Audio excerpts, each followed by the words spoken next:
Hello guys, welcome back to another Android Studio tutorial.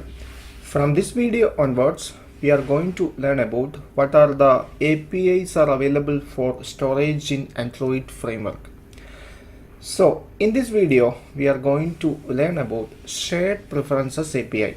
So before going to create an example of shared preferences API, you must have some theoretical concepts about shared preferences. So in this video, I am going to show you a simple presentation that will give you the basic concepts of how to use shared preferences API for saving relatively small amount of data.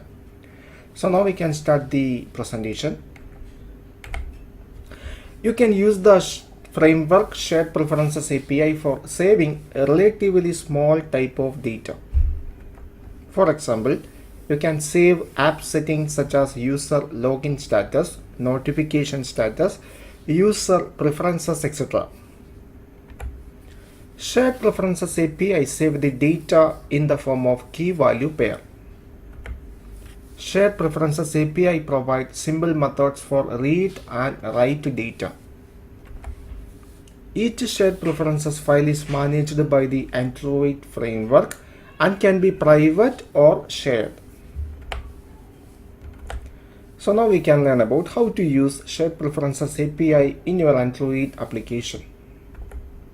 So the first step, we have to obtain a handle to these shared preferences. You can create a new shared preferences file or accessing an existing one by calling one of the two methods. So here is the first method. The method is get shared preferences. You can use this method if you need multiple shared preferences file identified by names. You can use this method on any context of your application.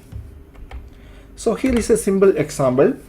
So first here we get a context object. So here we get the activity context, and here create a reference to shared preferences. And here we call the method get shared preferences using the context object. So this method needs two parameters. First one is the key for the shared preferences file, and second one is the opening mode. So here we use the opening mode as context mode private. That means this shared preferences file available only for this application. No other application can access this shared preferences file. So here we obtain the key from the strings.xml file. When you're naming a shared preferences file, try to use a string that is uniquely identifiable. So it is better to use your application package name that make your shared preferences key a unique one. If you use the access specifier mode private, then only your app can access that file. If you use the access specifier mode word readable or mode word writable, then any other apps can know the file identifier can access it. So here is the second method, get preferences.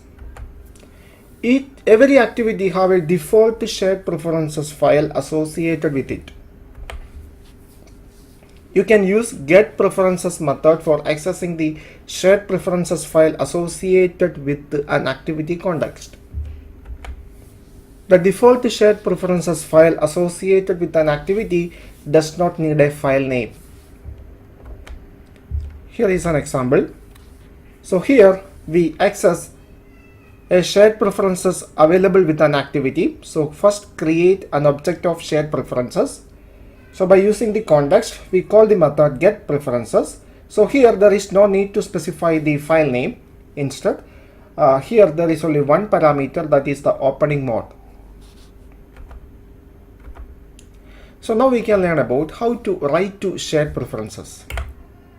For write to shared preferences file, you have to get an object of editor by calling the edit method on shared preferences object. You can pass the key value pair to the editor object by calling appropriate methods such as put int, put string, etc. And finally, call the commit method or editor object for save the changes.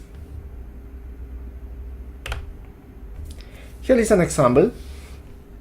So first we create an object of shared preferences. Then you have to create an object of editor. So for creating an editor object, simply call edit method on the shared preference object. So here we are going to save some integer value to the shared preferences. So but first thing we have to submit that data to the editor object. So here it is an integer, so we use this method put int. If it is a string, you have to use put string. If it is a boolean, you have to use put boolean. So the first parameter is the key for the data, and second parameter is the data itself.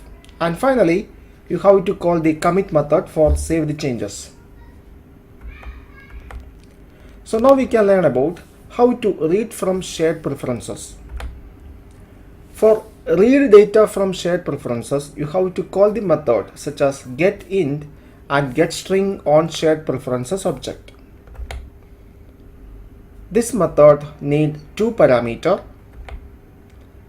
key for the value, default value to return if the key is in present. So here is an example. So here the first step is to get an object to shared preferences. So here the default value is get from the strings.xml, and here we call the getInt method on the shared preferences object. So if the key is not found, it will return the default value. I hope you understand the basic concepts of how to use shared preferences in Android application.